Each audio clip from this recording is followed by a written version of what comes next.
Avec notre invité du jour, c'est vous, Azadeh Ekian. Bonjour. Bonjour. Merci d'être à nos côtés aujourd'hui. Je le disais en introduction, franco-iranienne, professeure de sociologie à l'université Paris-Cité, directrice aussi du Centre d'enseignement et de recherche en études féministes et de sa revue Les Cahiers du CEDREF dans cette même université. On vient de le voir, la situation fait que ces élections sont convoquées en urgence. Il y a un calendrier assez réduit. Il va falloir aller voter dans moins d'un mois. Dans 5 jours, on ne pourra plus déposer des candidatures. Et la campagne démarrera donc le 12. Du 12 au 28, ça va faire un très court laps de temps pour se décider et aussi pour se mettre dans l'ambiance. Parce qu'il nous le disait à l'instant, Siavosh, les Iraniens, pour le moment, n'y sont absolument pas. Absolument pas. Mais je pense que le régime et à sa tête, le guide Khamenei n'a pas d'espoir non plus à pouvoir mobiliser les électeurs. Hein, ça, c'est évident. Eux-mêmes, ils sont en train de dire que lors des législatives précédentes, entre 8 et 10% des électeurs seulement ont participé aux urnes. Et cette fois-ci, dans ces conditions, on peut s'attendre à un taux de participation très très bas et je pense que l'élection présidentielle va jouer entre effectivement des gens qui sont déjà plus ou moins connus du public et donc des électeurs. Parmi les personnes susceptibles d'être candidats, il y a plusieurs, bien sûr, orientations ou factions, mais je pense que M. Mohamed Morper, qui est à l'heure actuelle le président par intérim et qui, pendant plusieurs années, donc 3 ans, était le premier vice-président de M. Raïssi, a beaucoup plus de chances que les autres d'être élu, puisque il a l'accord du guide, il est très proche du guide également.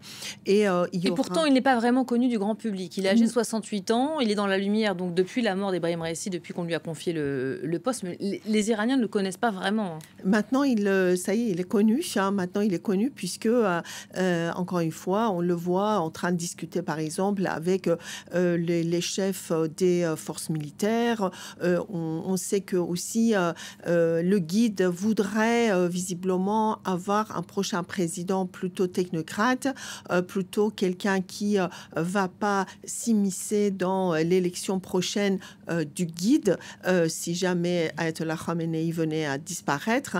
Et c'est le cas de monsieur Morper qui va se contenter donc de gérer les affaires en même temps que monsieur Raïssi avait placé un certain nombre de personnes totalement incompétentes dans différents ministères. Lui-même est un président incompétent et donc là il faut que ça change et je pense que si vous voulez, ce qu'on demande, ce que le guide demandera à monsieur Morper si jamais il est élu, c'est effectivement de placer des technocrates dans différents ministères afin de pouvoir répondre à la crise économique profonde du pays d'une part, d'autre part il y a aussi, vous n'êtes pas sans savoir, beaucoup de crises politiques à la fois internationales et régionales qui convient quand même de résoudre si ce régime veut se maintenir. On va y revenir dans un instant. J'aimerais qu'on se concentre d'abord sur peut-être ces candidatures. À vous entendre, le choix est déjà fait. Ce sera un conservateur, un proche parmi les proches. Il n'y a aucune place au changement. On parle des réformateurs. Là encore, à ce niveau-là, il y a peu de doutes sur l'issue du scrutin.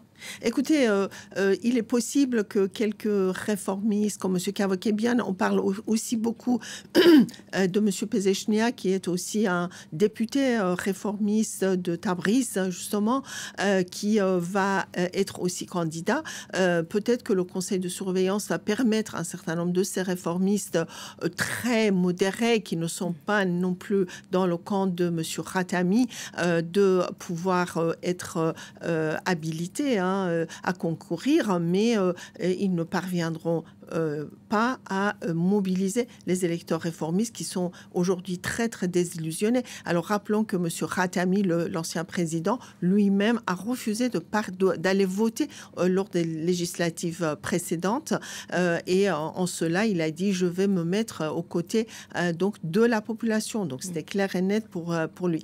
Après il y a aussi dans le camp de ultra conservateur, M. Saïd Jalili, ancien négociateur de nucléaire. Qui était le premier à se lancer C'était le premier dans la course. Mais M. Jalili pose beaucoup de problèmes au régime. Pourquoi? Parce qu'il est non seulement il est ultra conservateur, mais il est vraiment soutenu par aussi des clercs ultra conservateur, et ça peut poser problème au moment de choisir donc le prochain guide. N'oublions pas que il y a un certain monsieur Mir Bareri, un ayatollah, qui soutient Jalili qui est l'ancien responsable du dossier nucléaire. Monsieur Jalili, mais il est soutenu par des ayatollahs ultra-conservateurs qui sont contre même l'accès des femmes à l'éducation. Et lorsque des écolières avaient été gazées, vous souvenez-vous l'année dernière, eh bien, on accusait ces gens-là, ces ayatollahs ultra-conservateurs qui aujourd'hui soutiennent monsieur Jalili d'avoir été à l'origine de ce gazage des écolières afin de dissuader des femmes d'aller à l'école. Donc, en fait, je pense que le régime va opter pour un conservateur comme Monsieur Mormer, en qui le guide a toute confiance. Le choix de ces candidats pourrait conduire une partie des Iraniens et des électeurs à ne pas se déplacer aux urnes. Vous venez de le rappeler, le dernier scrutin de mars, les législatives avaient été boycottées par les formations réformatrices. On va peut-être regarder les derniers chiffres du taux de participation. C'est un enjeu évidemment important de ce scrutin. En tout cas, nous, on va les regarder. En 2021, la participation n'avait atteint que 49%. C'était le plus faible taux depuis la révolution islamique en 1979. Mars dernier, avec les législatives, encore en baisse ce chiffre, 41% de participation. Vous pensez qu'on sera encore bien en dessous le 28 juin prochain? Alors, les chiffres que vous citez sont bien évidemment les chiffres officiels, parce que les gens du régime eux-mêmes ils sont déjà bas. Écoutez, ils sont déjà très bas, mais on sait que le taux réel était encore beaucoup plus bas. Et d'ailleurs, lorsqu'en juin 2021, M. Raïssi s'est fait élire sous l'ordre du guide, le deuxième vote le plus important, c'était le vote des votes blancs, enfin des électeurs qui sont allés voter pour des raisons diverses, mais qui ont voté blanc. Ce régime ne peut plus prétendre représenter la volonté populaire, et à mon avis, effectivement, ils vont organiser néanmoins des élections sans pour autant avoir une illusion de participation ou d'un taux de participation important, raison pour laquelle je pense que la décision est déjà prise cette fois-ci aussi. Tout comme pour M. Raïssi, n'oublions pas qu'il y a de nombreux candidats qui n'ont pas été habilités en 2021 et d'autres candidats... Et ce sera le cas encore, vous pensez, le 11 juin prochain? Écoutez, moi je pense que oui, ils vont garder 3-4 personnes, pas énormément, et parmi ces personnes, c'est le guide qui tranchera. Alors, si on vous suit bien, ce sera donc la poursuite sur la même ligne de ce régime, avec les questions qui se posent aujourd'hui, notamment pour les droits de l'homme, pour ce mouvement de contestation dont on parle beaucoup moins aujourd'hui. Hier, il y avait un rapport qui a été rendu public, celui d'Amnesty. On va peut-être regarder ces chiffres. Amnesty qui communiquait sur le nombre d'exécutions dans le monde. Il a atteint son plus haut niveau depuis 2015, sous l'effet d'une forte augmentation, selon l'organisation, en Iran. 1153 exécutions recensées dans 16 pays en 2023. À lui seul, l'Iran a exécuté 853 personnes. C'est près de 50% de plus qu'en 2022. Ces chiffres, ils illustrent la réalité aujourd'hui. Absolument. En Iran. Il s'agit de 74% de l'ensemble des exécutions. En 2023. C'est pour ça qu'on a mis ces deux chiffres côte à côte. En 2023, et donc effectivement, par rapport à 2015, où l'Iran avait eu le taux d'exécution le plus important, en 2023, c'est encore davantage, enfin encore plus.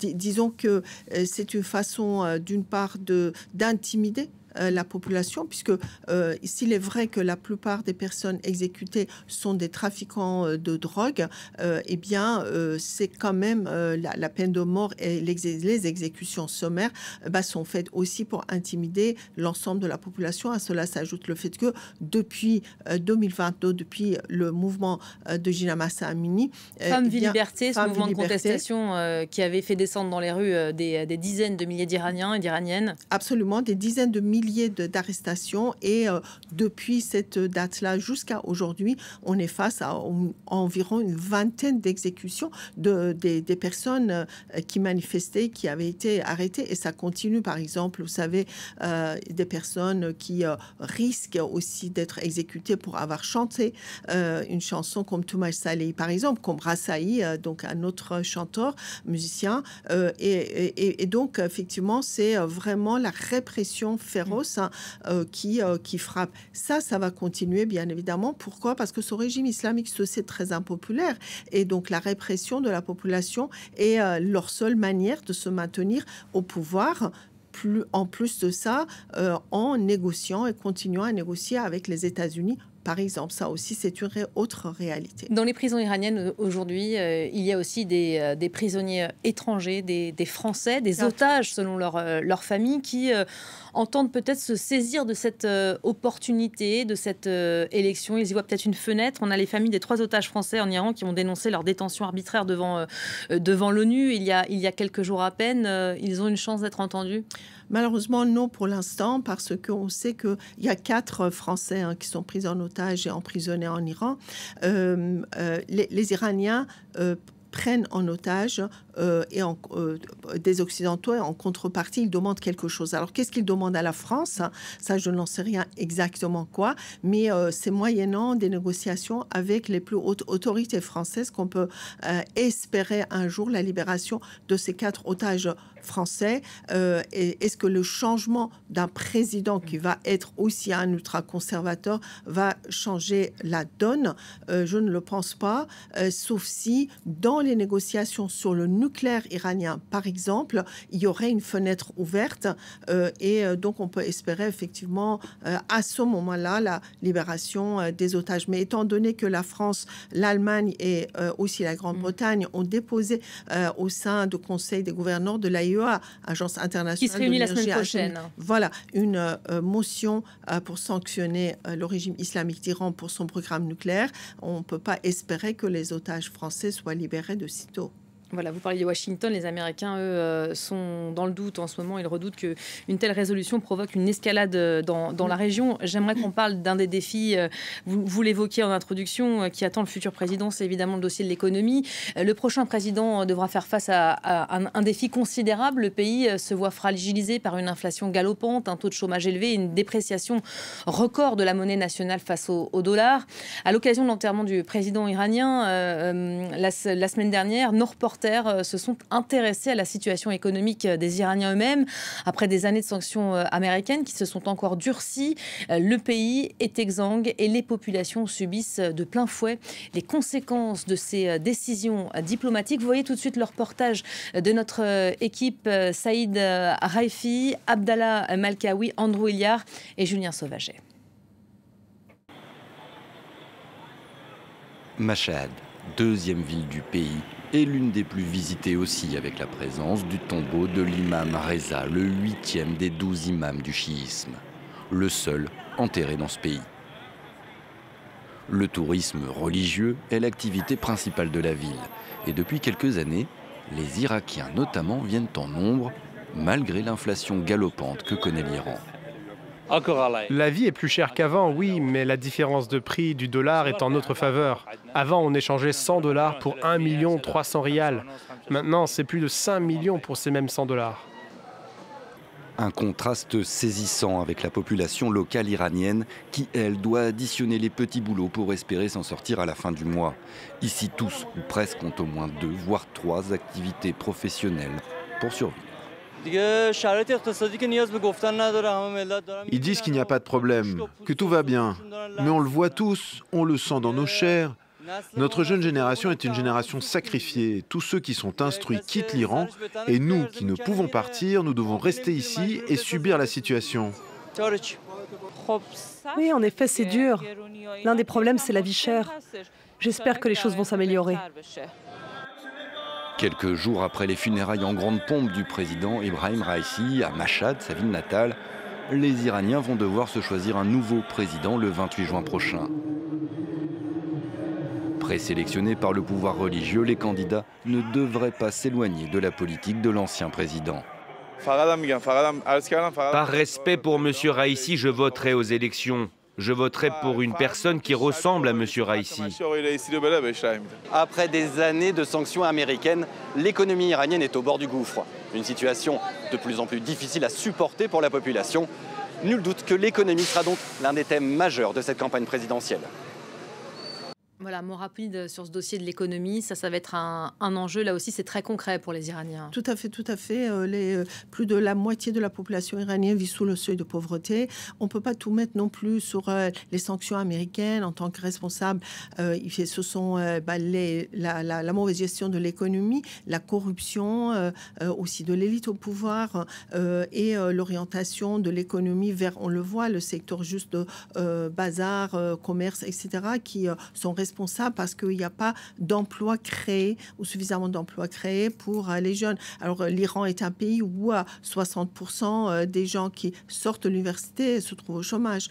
Donc, ça veut dire qu'ils ne peuvent pas se marier, etc. Donc, il y a énormément aussi de crises sociales du fait de ces crises économiques. Et donc, il y a une fuite de cerveau très importante également.